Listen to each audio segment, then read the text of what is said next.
Welcome to phase 3. This is where everybody drops off. And that's just what we've noticed. That's what the research in psychology shows us too. That somewhere between week 6 and week 12, everybody drops off. Not everybody, but if you can make it past week 12, you'll probably make it forever. You've probably developed a habit, you developed a lifestyle that you're going to keep for a long period of time, for years and years and years and decades. But almost everybody fails to make it past the 6 to 12 week mark. So this is an adherence video. Okay? I know that we did one up at the front, and I encourage you to go back through the courage, the commitment, and the adherence video from phase 1. But rethink this thing and rethink an audit on yourself. Because this is tough for me too. I totally understand where you're coming from.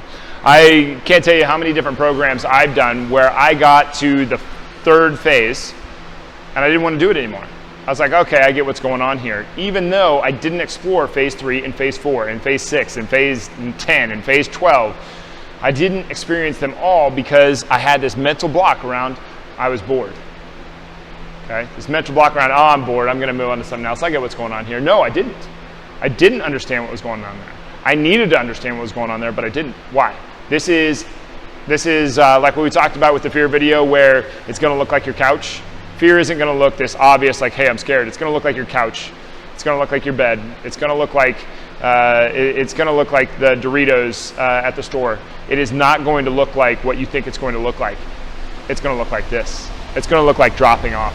Okay, everybody's got this huge, they're on this high, right? And then they drop off and then they level out and they stay back where they originally started. Do not stay back where you originally started. That's not where you started this thing. You started this thing, I didn't, there, for all those that want a graph. This is where you started. You shot up to this new spot. You quit, so you drop back down. You end up living the same life for the rest of the time that you do have while you're here, okay? If this does happen, this is us making sense of the reality that this is what we deserve. This is us justifying things. And I think that that is probably the worst problem that you can have. I think I think people reach for the wrong problems on a certain level. If I'm going to reach for a problem, I would much rather reach for am I getting too lean? Are my muscles getting too big? Am I eating too healthy? Like, I want those kind of problems. I don't want the problems of the worst problem that I can possibly imagine.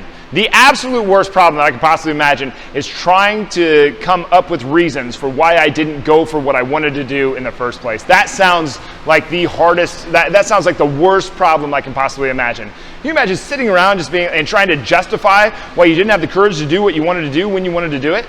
Or trying to justify why you ended up right back where you started?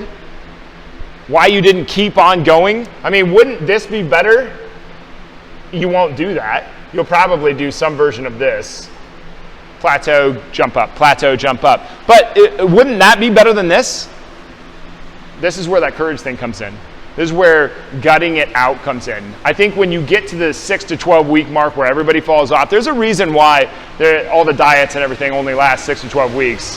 Why you have to do this thing, well, we only do it for 6 to 12 weeks. Well, 6 to 12 weeks is the drop-off rate. Everybody quits. So if you do it past that, everybody's going to fail because they'll blow back up again because their body adjusted, and it's just what happens. Don't do this.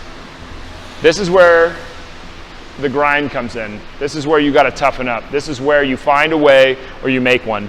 And it's very, very, very difficult. It takes a ton of discipline. I think it takes more courage and more discipline to do this one right here than it did to start this program. Okay? I cannot emphasize this enough. It is easy to back down to here and go, oh, okay, I get it. But do you get it to the level where it's going to stick with you for the rest of your life? If not, get going. Get going. Do not stop this thing. I'm not trying to be motivational here. I'm trying to be as forthcoming and as clear as possible. This is going to come down to you. It is ultimately your decision. If you have the guts and the courage to drive this thing out and to make this thing everything that you want it to be, then you have to pick you. But this is where like almost like a dichotomy of commitment comes in. Okay? Are you going to pick Are you going to be committed to the you that you want, to the life that you want to have, the you that you want to be, or are you going to be more committed to the you that you already were? That's the big question here, and I think that's the one that you have to ask yourself. That's the audit. Okay? Am I more committed to the life that I want to live, or more committed to the life that was the default I was already going to have?